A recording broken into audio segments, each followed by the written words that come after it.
So when I got my first opportunity to touch a deal sheet, I was laser focused not on, is the financial diligence complete? I didn't know enough at the time to know whether the financial diligence was complete. I was laser focused on how are we going to do this deal really? Like, how is this going to make money? How is this going to create value?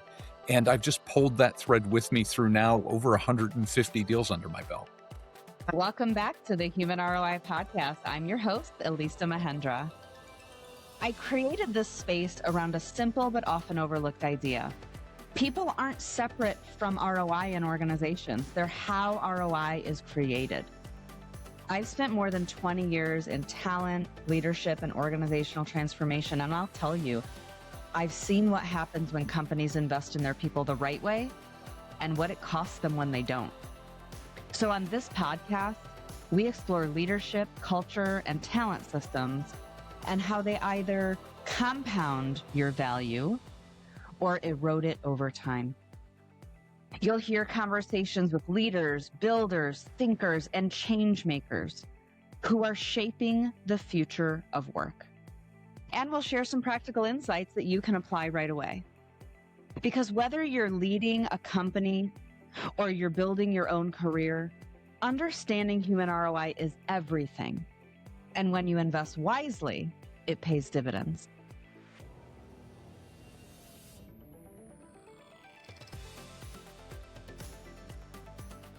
Welcome back to the Human ROI, where we talk about stories and strategies to get the most out of your investment in your human capital.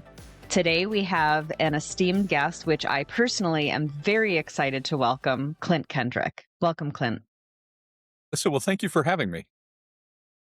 I was joking with you before, but I think it's worth sharing to my listeners that I've spent the last decade plus in an M&A machine, and I wish I would have found you sooner. And I wish that a LinkedIn algorithm and my network would have recommended the connection earlier, because it would have saved me so much pain and so many lessons. But I'm excited to be sitting down with you today. Yeah. Well, that's kind of you to say. And at the end of the day, I think one of the things folks will learn is that I'm a rising tide lifts all boats kind of guy. And so I'm just excited to be here now so that together we can raise more boats.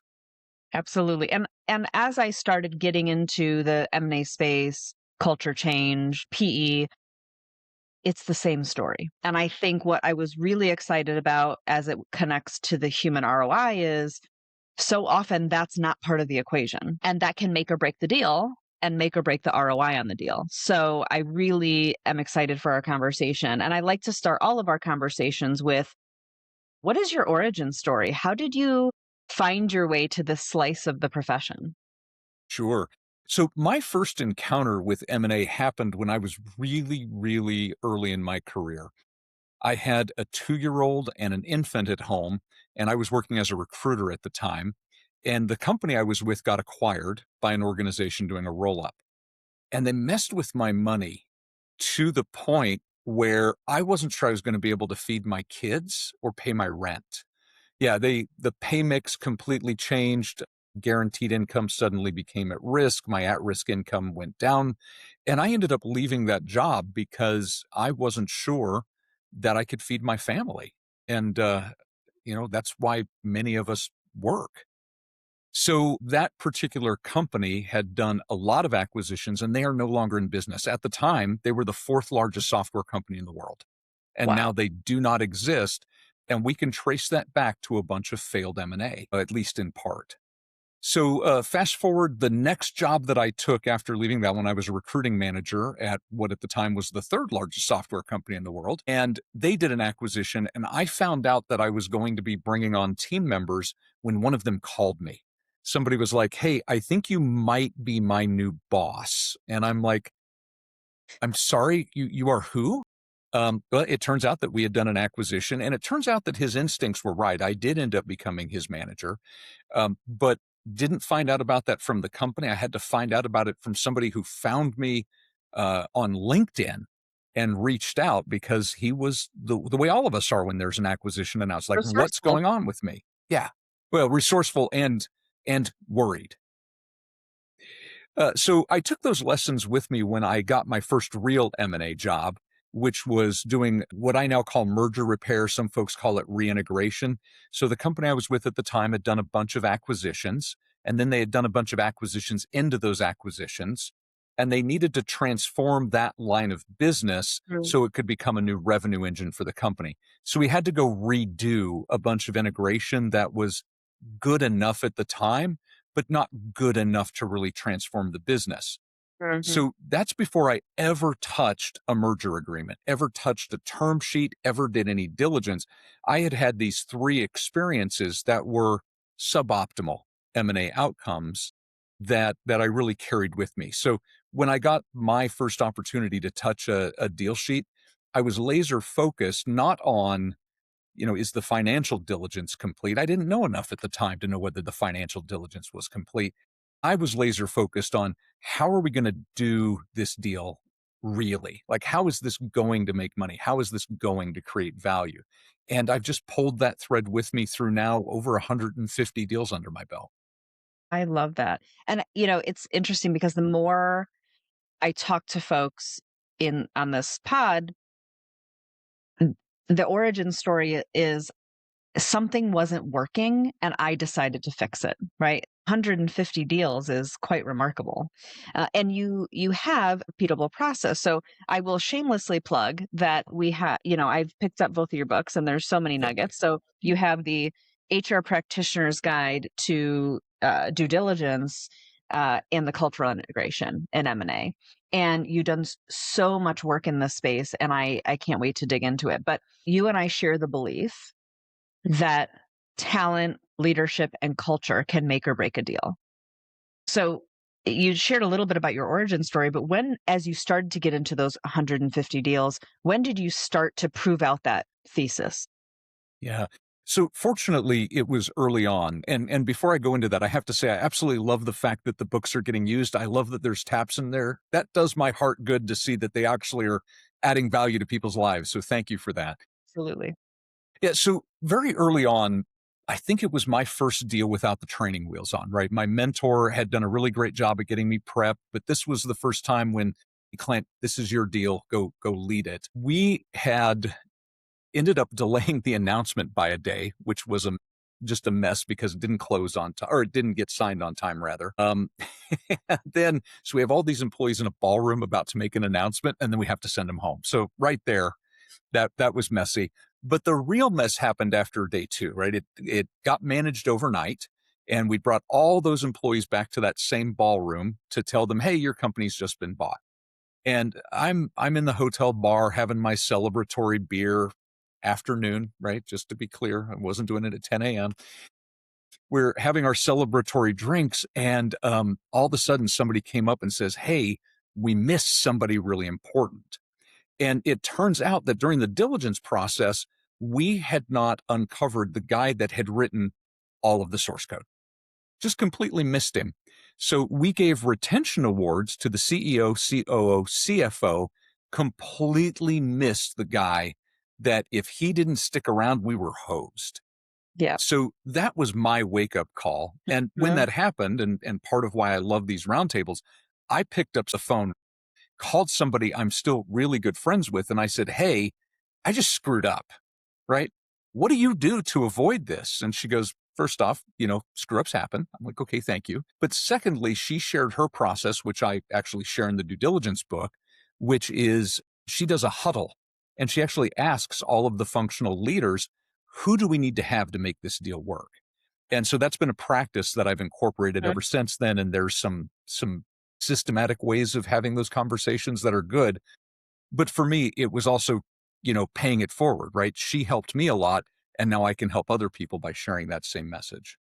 I love that. And I want to pull on the thread a little bit there because I think a couple things you said, and I'll try to stay focused because there's so many things there that I want to dig into. I'm sure we could have a whole day talking about this. The huddle that she had that you incorporate in your book and you use as a common practice and you've evolved it is sometimes tricky because those conversations are so closed door. So how do you balance getting the right people in the room that would know the information to give you and with the deal team on the other side being truthful about who really are the people they want to keep versus who are valuable in the future state, right? I think there's always a balance there. So I'd love you to talk about that nuance. Yeah, I think it's a great call out. So when I think about talent, I think about a couple of different categories. And at its most basic, there are three types of people in any M&A transaction that we want to retain. Now, I'm personally a broad-based kind of guy. I feel like it's to lay people off if we don't have to. I know that it happens sometimes. I like to go in with an everybody should have a job coming out the other side of this process. I know that's not reality, but that's what I love to see when we can make that work. So operating off that baseline assumption that we're going to do minimal headcount synergies because we're buying a company that knows what they're doing and has good infrastructure, I then think about the key talent, the critical talent in three different buckets. So who's critical to close the deal? Who's critical to integrate the business, and who's critical to operate the business. So when I think about who's key to close the deal, I did a deal in Germany years and years ago where the gentleman who founded the company was retiring. He wanted his son to have a job. Now, his son was a university graduate, like fresh university graduate, but he was not willing to sell his company unless Junior had a job. So right there, Junior, critical to close the deal. Yeah, not critical to iterate, not critical to operate, but if he didn't have a job, this deal wasn't happening. So we found Junior a job. The second group, critical to integrate. These are the people that we need to stick around for systems combinations, customer relationships, those sorts of things where that ongoing continuity, your cultural glue in your company. I was talking with somebody this morning who referred to them as your super connectors in the organization. So absolutely critical to integrate. And then I think critical to operate is self-explanatory, with the caveat that it is critical to operate the future state business, not just the current state business. That's right. Because oftentimes it's being integrated into something larger, different, that will shape the future state of the organization. And you've written in your books, you've talked about 70% of deals fail. You talked about the organization that you worked for that was the fourth largest, that is no longer in business. Why do you think that is? I mean, I know you have a point of view here, and I think we share that point of view, but can you elaborate on that a bit? Yeah, absolutely. So we do have a little bit of good news. That is that number of that 70 to 90 that's been cited for a very long time appears to be dropping slightly. So I've seen recent numbers that say it's gone down to 65, which may not feel like a meaningful difference, but moving from that 70 to 90, so let's call it 80, down to 65, that is a significant improvement in our outcomes. So I think that's good news. It's also like if 2/3 of the time I get on an airplane, it doesn't pull away from the gate, I'm not getting on an airplane, right? So Right. it's still not great results. So I think it comes down in a lot of cases to leader hubris. Look, we put really smart, really hardworking, really talented people in charge of companies. Those are the folks that become CEOs or business Mhm. unit leaders. And they are used to being successful inside a certain operating environment. And during M&A, it's no longer that operating environment, right? It's a very different way of doing things. And so a leader who is a wunderkind at work is probably not going to have that same kind of success in M&A without the reps, without the practice. That's right. So I think that's number one. And then the second thing, because I am a cynical Gen Xer, is I believe that our incentives are very mismatched in the world of M&A. And Yes. by that, I mean, we will pop open the champagne, we will cut the cake when the deal closes. And in my experience, getting to close, it can be rough, right? There's negotiations, the diligence process can be arduous. It is a lot of work. And we should celebrate it, just like we celebrate when a couple gets married. And maintaining that relationship, staying married, Yes. having the kind of life that you want to live, that requires additional work. If everybody wanders away when the wedding's over, then we aren't doing anything. The analogy I actually prefer to weddings is buying a house. Yes. I saw that in the book. I really loved it. I love the metaphor. Yeah. So when I think about it, my real estate agent for the house that I'm in has never called me to ask me how I like living here, because it's not her job, right? Her job is to sell me the house and everything else is on me. Well, in M&A, that's the job of the bankers and advisors in a lot of cases, is to get to close and then they sail off into the sunset. but like I had to paint the walls, I had to put the furniture in, I had to do all of the things to make this livable. And I think companies don't prepare for that. We don't incentivize them for that. And I just think it's a huge mismatch of incentives to performance. I agree. And because I've often said in change management or any transformation, M&A is a big disruptive change, like AI enablement, like org model changes, like operating model changes. And we celebrate the implementation or the close date, which is simply a milestone. And we're measuring the milestone. We're not measuring the impact or the adoption or so I love that analogy because I think you're right. It's check the box and move on to the next shiny thing, particularly if you're in an M&A machine that's doing that over and over again because you have a small deal team that needs to move on to the next thing. So when you talked about the analogy in the book about the house, which I loved, I think so much of that in the integration part has to do with talent, leadership, and culture. And we know that as the people are on board. But I think oftentimes what's missing is the due diligence piece, which I love that you talked about that specifically. And you talk about those vital steps in the diligence process. Can you elaborate on that piece specifically? Like, how are you evaluating when information's in the data room and it's not complete? Can you talk a little bit about that? Yeah, you guess a lot. And they're educated guesses, right? So when I think about diligence, I think about how each diligence stakeholder has a different set of needs coming out of that diligence process. Mhm. And as a functional leader, I try to address both major sets of needs. So need number one is this thing worth buying, right? Should we do this deal? And then question two, which is more the integration side, is how do we create value? And I think that in an ideal world, those are the same question, but they're really not on the ground. So Sure. with the confirmatory diligence, with the deal diligence on should we do this deal or not, very seldom is HR going to be a blocker. In the deals that I've done, I've seen 3 that have gone away due to what I'll call HR issues. And I'm not convinced any of them were actually HR issues, Elissa. So one of them was an underfunded pension plan, and we just weren't going to pick up an underfunded pension liability. So is that an HR issue or is that a finance issue? I don't know. And the other 2 were, as we got into learning about the leaders, they just weren't people that we wanted to work with. Like, it's like, we love your company, you not quite as much. And of course, you land that message a little differently. Right. So is that really an HR issue? I don't know. So recognizing that my contribution to diligence as a functional leader is usually going to be about things like cost modeling the future organization, understanding the differences in overhead rates, that sort of thing. That's where I think we start to build credibility and opportunity in the diligence process, is by translating our findings into dollars that can go into the deal Right. model so that the board or whoever's approving the deal has a complete picture and we don't end up with a bunch of headcount driven cost overruns. Or alternatively, if there is a headcount reduction that's planned, to make sure that we're doing it legally and compliantly. Uh-huh. The number of times that I have had to tell leaders, hey, I'm sorry, you cannot fire your entire German workforce because it's against the law there. You know, and that's been baked into the deal model, is you're going to Okay. eliminate X number of heads in a country where you can't do that. Then I have to go in and model what's the total cost of separation, or what's our time phasing look like. So that's where the corp dev people really build relationships with HRs, when we speak their language and we give them the things that they want. Integration side is a completely different bit of math in my experience. And that's where we start to talk about, key employee retention, operating models.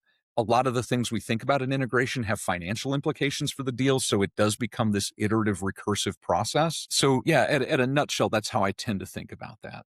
All right, let's take a quick pause here. Because if you're listening to this and thinking, I'm dealing with something just like this, you're probably not alone. Behind the scenes, I'm having tons of conversations with leaders navigating this right now. So I'd love to connect on LinkedIn.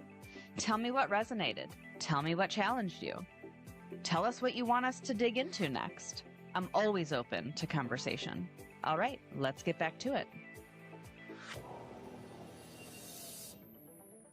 And that's where I think it's helpful because so often in stories that I hear from other practitioners, that due diligence piece is missing because they may not have the internal talent in HR that speaks the language of deal models or speaks the language of finance or speaks the language of corp dev. So I love that you've kind of laid that out, particularly in the book around integration and really what are those steps and how are you looking at the matrices and things like that. If we can pivot now to the integration piece, and that's where I've spent most of my time in M&A is really thinking about the cultural integration. And there's some tactical things around whose systems are we using? How are we integrating the people? Are people finding out because they're looking on LinkedIn and saying, I think this would be my boss? So can you talk a little bit about kind of what you've seen in the integration process and what are some things that leaders should be thinking about as they're integrating talent? Yeah, absolutely. So there's been conversation in the world of HR for a few years about these moments that matter. Mm. And I think that's a useful lens for folks that are listening, HR pros. Like, what are the moments that matter? And being ready for those. So when I think about those inflection points, I usually think about announcement day. And by announcement day, I mean the day that the employees learn about the deal. Because there can be a couple of those. Sometimes the employees learn before the market, sometimes anyway. The day the employees find about the deal is the first moment that matters. The next moment that matters is when they get their offer letters. Now, sometimes they get that on announcement day. I've worked with companies where it's like, hey, congratulations, you've been acquired. You'll have your job offer in 20 minutes, right? I've worked with others where it's we'll have your job offer in 6 weeks. I've been with others where you'll not get a job offer because we're not doing anything with you. But when we communicate that, that is a moment that matters. What happens to my Yes. job? Yes. The next one that matters is if you're moving people to new payroll and systems. And so what happens when they suddenly have a new employer, new insurance, if they're here in the US, sometimes a new leader. And when I think about that, Alyssa, I think that's actually the hardest part of this. We put a lot of attention into the announcement day because it is important, right? And we put a lot of attention into the job offers because they are also important. But when you think about when I started my last job, I was hired off the street. I didn't come in through acquisition. If I had a question about how to book travel, I talked to somebody on my team and I was like, hey, is this allowed? What should I do? And the same with my expense report, just to use a really simple example. Well, if I'm part of a 100-person unit that's coming in, nobody knows the answer. We're all trying to figure it out together. So Sure. that figuring out the ways of working and really being part of the culture, that's a lot harder when you're onboarding a whole group of people that are used to relying on each other and yet nobody really knows what's going on. Yeah. And I think that that's where I was so interested in fixing that part of the problem in integration because I think, to your point, do I know what I need to know to get my job done and the periphery things that are happening in the organization as an employee? So that day one, week one, month one, and beyond experience, kind of onboarding journey, the relationship with the manager and being able to help managers facilitate how to onboard an employee that was acquired, which is very different than an employee who opted in, right? And really helping managers understand what that looks like and what good looks like in that process, and then keeping them engaged, particularly if they have that waiting period that you talked about, because that waiting period can be brutal for someone. Do I have a job? Do I not have a job? There's a level of mistrust, particularly if they've gone through it before in another organization and it hasn't gone well.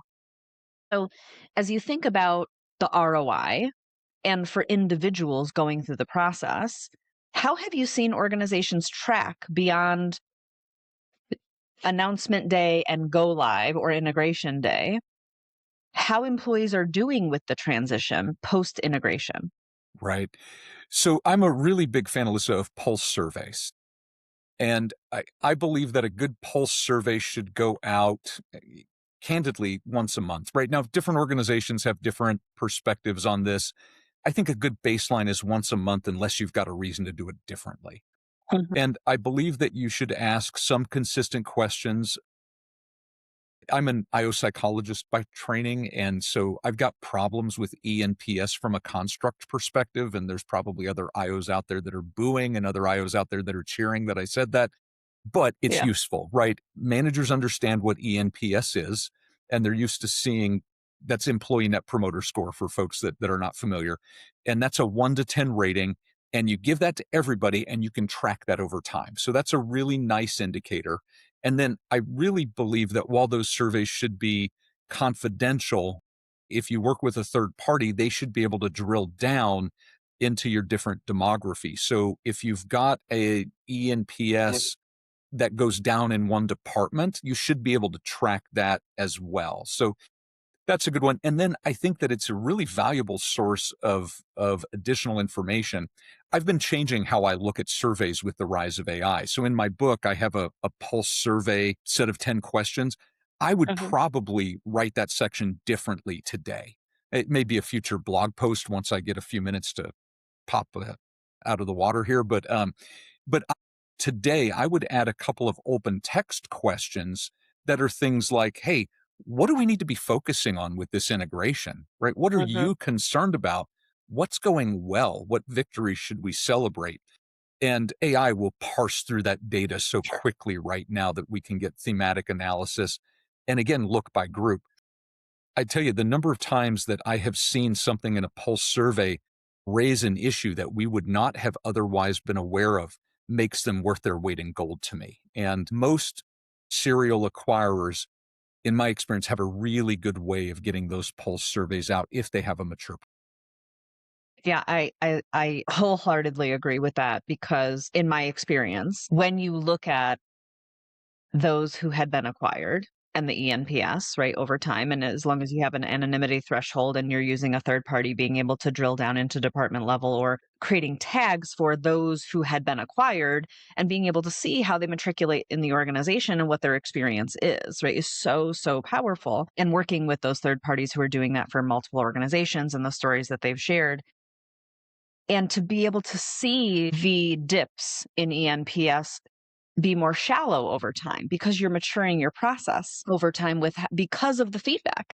So I know there sometimes can be a mistrust of the process itself. And you mentioned serial acquirers. So can you pinpoint maybe a top three?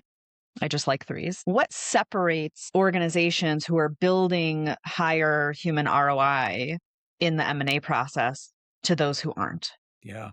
What are the things they're focused on? It's a great question. Number one, they're actually focused on the question, right? They are asking themselves, how do people play into this equation?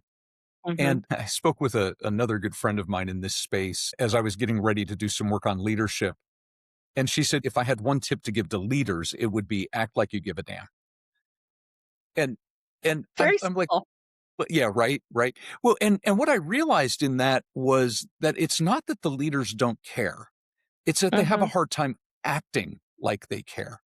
We're mhm. really good in corporate America about telling people what to think and what to do. We're not so good with the feelings part.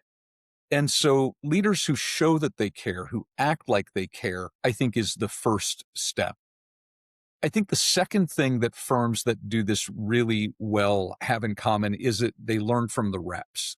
So they have a process where it doesn't just become individual knowledge, but it becomes institutional knowledge. And in my mind, that goes beyond capturing lessons learned in a document that gets filed away and ignored. It means after every deal, get out your playbook and actually update your playbook with what you learned. Yes. And whether it was a positive learning, like, oh my gosh, this worked so well, let's keep doing this, or Mhm. it's a, oh my gosh, that crashed and burned, let's maybe not do this. I think that you have to put that into your playbook so that companies go through waves of acquisitions, right? So when your company goes through a lull and you redeploy your M&A team or let those folks go do other things, somebody's going to pick up that playbook in a year or two, and at least they can see what worked in that time in that context to give them a new start. And then I think the third thing that those that do this well versus those that don't do it well is they understand that keeping talent on, let me put it this way, they understand that people aren't coin operated, right? So our answer to employee retention in most cases is throw money at folks, right? Mhm. And so we pretend that people are coin operated. And sure, money is a motivator to a certain extent. And we know from Yeah. years of motivational theory that that wears out really fast. And so we've Yes, got to yes. find other ways of motivating people, like telling them what's going on in their future, giving them career growth opportunities. It's those non financial incentives that matter.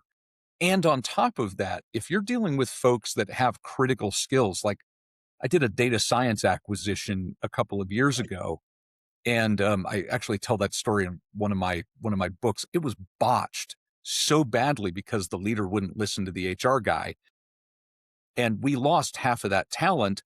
And he was like, "Well, why didn't the retentions work?" And I'm like, "What makes you think that the 30, 40, $50,000, which is a lot of money, is more than what they would get as a sign-on bonus somewhere else for somebody with those That's right. skills?" And so when we treated them poorly, they said, "You know what? I can go replace this money somewhere else. I don't have to work here. I got choices." And they voted with their Yeah. feet. Yeah, I love that. And I think for those who are listening, who are in a CHRO or HR leader role who is at the table, and it may be one of the three things that you just said, and they've just learned that they're going through an M&A, or they're in the process of diligence now, or they're in the process of they've announced and they're in planning for integration. What is the thing they should do to preserve the value of the deal? Yeah. What would you say to those people? Yeah. So I think there's a couple things for an HR person who is just getting to the table, regardless of where things are in the deal. I would say there's two key things. One, figure out who's who, right? Understand who on the buyer side and who on the seller side is really important. Understand where they are, understand their relationship dynamics, because those are the folks we have to work with. And then Mhm. number two, understand how this deal is designed to make money or do whatever the deal thesis is. So I think that leaders who know who the players are and build those relationships, and leaders who understand where value is coming from, can then synthesize that knowledge and really make an impact. I love that. One last question, because it was something that I wanted to pull on earlier, but I didn't get a chance to. And it's nagging at me that I just have to ask the question because we could sit here for a whole day. You mentioned roundtables, and I know that in addition to your work as an author and a practitioner, you also have created a brand around and a movement really around master your merger, and you have these M&A roundtables. So I'd love for our listeners to understand where the best of the best is sitting and what that looks like. Well, thank you. That's kind of you. So yeah, we've stood up a bunch of HR M&A roundtables, and it is basically an open forum for people who are interested in this space. So every month we have a topic, and either I'll present, or I really prefer to bring in outside guests.